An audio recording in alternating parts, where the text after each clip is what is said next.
Da? Ce, mă? Steaua asta. Steaua cu răsare. Vrei să nu spui vreo prostie, că te filmezi. Aud? Bineînțeles că te aud.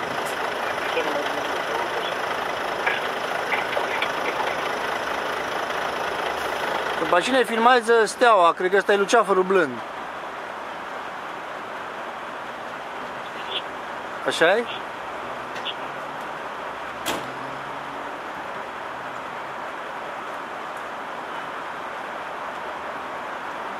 Ce ești după cine? Ăsta e Luceafărul Blând. Nu, la 5 după cine.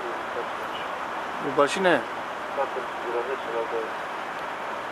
Avem zoom-ul la 22, după cine. Steaua începe să joace de la mișcările mele din mână. Am tremurici.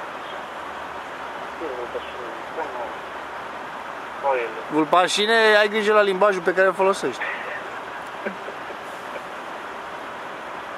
Vulpașine, un pic la 5, vulpașine.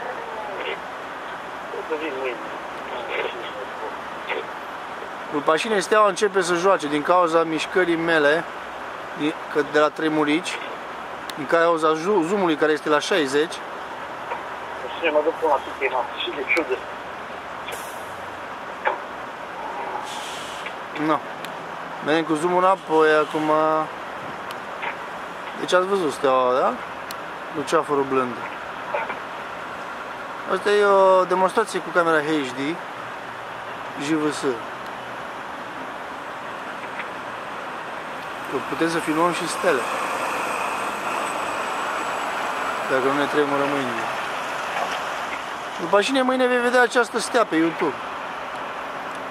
Da? Uite ce îndepărtare este. Bye bye.